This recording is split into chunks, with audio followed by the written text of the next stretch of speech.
শিৱসাগৰ, চৰাইদেউ আৰু যোৰহাট জিলাৰ বানপীড়িত অঞ্চলসমূহৰ পৰিস্থিতি নিজ চকুৰে প্ৰত্যক্ষ নকৰিলে ইয়াৰ ভয়াৱহতা সঁচাকৈ উপলব্ধি কৰাটো কঠিন বুলি ইতিমধ্যেই প্ৰত্যক্ষদৰ্শীসকলে উল্লেখ কৰিছে।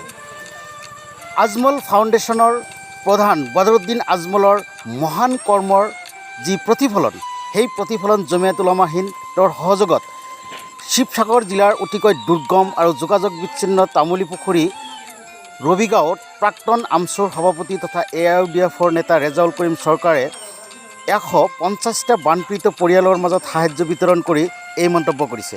লগতে তিনিখন জিলাৰ বানপীড়িত অঞ্চলসমূহত আজমল ফাউণ্ডেশ্যনৰ অবিৰত সাহায্য চলি আছে বুলিও উল্লেখ কৰিছে। এই কঠিন সময়ত সকলোকে সহায় সহযোগিতা কৰিবলৈ আহ্বান জনাইছে আমচুৰ সভাপতি তথা AIUDF নেতা ৰেজাউল কৰিম চৰকাৰে।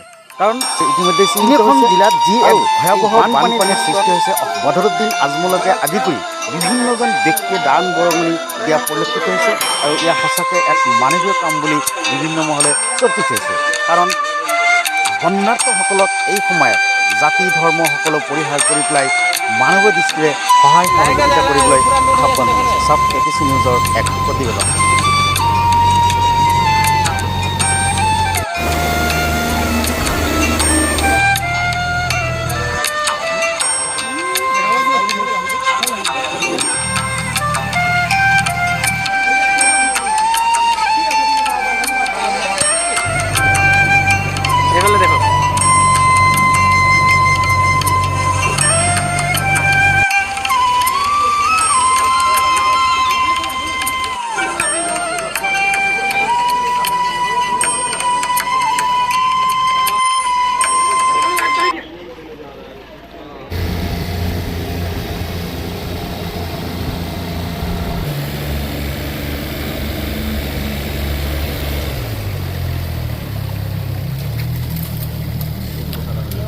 ডোনাৰ কৰেছে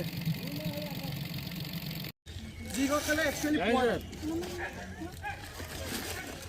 हम लोग इधर रास्ता जाम তাৰপিছত আপোনাৰ গম এই ৰাস্তাটো ফাৰ্ষ্ট টাইম আমি আৰু লগত আমি নিজে সোমাব আৰামছে সোমাব ক'লো ন।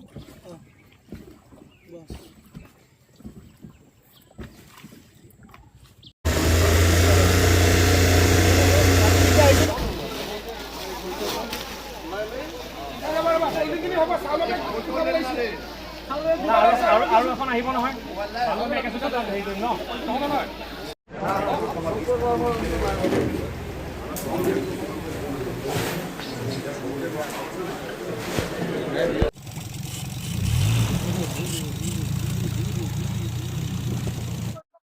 ইতিমধ্যে আমি ৰাতিপুৱাৰ ভাগৰ পৰা ষ্টাৰ্ট কৰিছিলোঁ আমাৰ মাননীয় বদৰুদ্দিন চাহাবৰ ইতিমধ্যে আমাৰ আজিৰ দিনটোত প্লাছ সঁচাকৈ টীম চৰাইদেউ নাজিৰা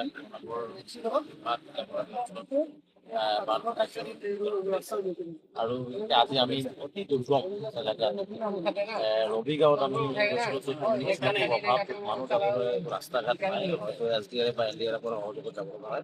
আমিও NDRF সহযোগ লৈ আমাৰ শিৱসাগৰৰ কেইবাজনো বন্ধুক লগত লৈ আমি আজি এই দুৰ্গম যাত্ৰাটো প্ৰায় 150টা পৰিয়ালক আজি আমি আজমল ফাউণ্ডেশ্যনৰ ফালৰ পৰা আমি তেওঁলোকক খোৱা খাদ্য প্ৰদান কৰিলোঁ আৰু তেওঁলোকৰ পৰিৱেশ সেই পৰিস্থিতিৰ বুজ ল'লোঁ। আৰু সঁচাকৈ চকুৰে নেদেখিলে এই পৰিৱেশটো কোনে বুজি নাপাব। এনেকুৱা এটা অভাৱনীয় আৰু খুব দুখ লগা পৰিৱেশৰ মাজত মানুহবিলাক আছে। কোনো যোগাযোগ বিচ্ছিন্ন নাই, কোনো ধৰণৰ কাৰেণ্ট নাই, খোৱা বোৱা নাই, পানী নাই, শুবলৈ ঠাই নাই। গতিকে তেনেকুৱা এটা পৰিৱেশৰ মাজত আছে, এয়া অকল্পনীয় আৰু নেদেখিলে আচলতে কোনো চকুৰে মৰিব নোৱাৰি। গতিকে মই সকলোকে আহ্বান জনাম যে চৰকাৰ প্ৰশাসন বিৰোধী সকলো একত্ৰিত হওক, ৰাইজ একত্ৰিত হওক, যে এই দুৰ্যোগৰ সময়ত আমি সকলোৱে হাতে হাত ধৰি এই মানুহখিনিক আমি সহযোগিতা আগবঢ়াম। যে আজিৰ এই আমাৰ যাত্ৰাত সঁচাকৈ মই ধন্যবাদ দিবই লাগিব যে আমাক সহযোগিতা কৰিলে মুস্তাক আহমেদ, শামীম আহমেদ, অভিক চন্দ্ৰ গগৈ, ঋষভ কাকতি, যদু ৰবি, কলিতা। গতিকে এই আটাইকেইজনক মই আন্তৰিকভাৱে ধন্যবাদ জনাইছোঁ যে আমাক এনেধৰণে তেওঁলোকে লৈ গ'ল প্ৰায় 150টা পৰিয়ালক। খুব দুৰ্যোগপূৰ্ণ অৱস্থা আছে, খুব বেকৱাৰ্ড প্লেচত আছে, য'ত মানে একেবাৰে কমিউনিকেশ্যন মানে কৰিব পৰা অৱস্থাত নাই। তেনেকুৱা এটা ঠাইত আমাক লৈ গ'ল, খুব মানে ঠাইডোখৰত আমি গৈ মানুহখিনিক সহায় কৰি আহিলোঁ। গতিকে মই আটাইকে আমাৰ শিৱসাগৰ আটাই বন্ধুকেইজনক আমি আমাৰ ফালৰ পৰা আন্তৰিকভাৱে ধন্যবাদ আৰু কৃতজ্ঞতা জনাইছোঁ। এই মুহূৰ্তত বিপদ অঞ্চলত যাত্ৰা কৰি আছো। আমি আত্মসহায়কৰ নিৰ্দেশত ইতিমধ্যে আমাৰ শিৱসাগৰৰ বন্ধুসকলৰ তামোল পুখুৰী ৰবি গাঁও, য'ত এতিয়ালৈকে কোনো ধৰণৰ যোগাযোগ বিচ্ছিন্ন হৈ আছে। মানসিক খোৱা খাদ্যৰ সম্পূৰ্ণ অভাৱ হৈছে। সেই গাঁওখনৰে যুৱবন্ধু এজন আমাৰ লগত আছে। গতিকে প্ৰায় এঘণ্টা পথ এতিয়ালৈকে আমি অতিক্ৰম কৰিছোঁ। আমি পানীৰ মাজেৰে যি ভয়াৱহ পানী আচলতে ইয়াৰ এনেকুৱা ধৰণৰ পানী কল্পনা অতীত শিৱসাগৰৰ কাৰণে বিশেষকৈ উজনি অসমৰ কাৰণে আমি এতিয়ালৈকে গন্তব্যস্থান পোৱা নাই। চৰকাৰক মই আহ্বান জনাইছোঁ যে আমি যিটো ৰাস্তাৰে ইতিমধ্যে আহিছোঁ, প্ৰতি ঘৰ মানুহৰে খোৱা খাদ্যৰ কাৰণে এটা হাহাকাৰ পৰিৱেশ সৃষ্টি হৈছে। প্ৰতি ঘৰ মানুহে খাদ্য বিচাৰি আছে, যোগাযোগ বিচ্ছিন্ন, সম্পূৰ্ণ যোগাযোগ বিচ্ছিন্ন। গতিকে মই চৰকাৰক আহ্বান জনাম, জিলাখনক আহ্বান জনাম যে যিমান পাৰে সম্ভৱ এইসকল মানুহক যোগাযোগ কৰি খোৱা খাদ্য গাঁৱৰে হ'লেও পোৱাৰ ব্যৱস্থা কৰিব লাগে। আৰু যিসকল মানুহে আচলতে সেই মানসিক সহায় তেওঁলোকক স্থানীয় এই অঞ্চলৰ যুৱবন্ধুসকলক লগত লৈ যিমান পাৰে সম্ভৱ, মই ভাবোঁ যে প্ৰায় কেইবা কিলোমিটাৰ আমি আহিছোঁ। প্ৰতিটো ঘৰতে পানী এতিয়ালৈকে ঘৰৰ প্ৰায় আধা ডুব গৈ আছে। মানুহ ওলাব পৰা পৰিৱেশ নাই, ৰাস্তা নাই, ৰাস্তা মানে দ ৰাস্তা। পাৰে যদি ভিতৰুৱা অঞ্চলবিলাকত মানসিক এটা অসহায় পৰিৱেশৰ লগত জীয়াই আছে।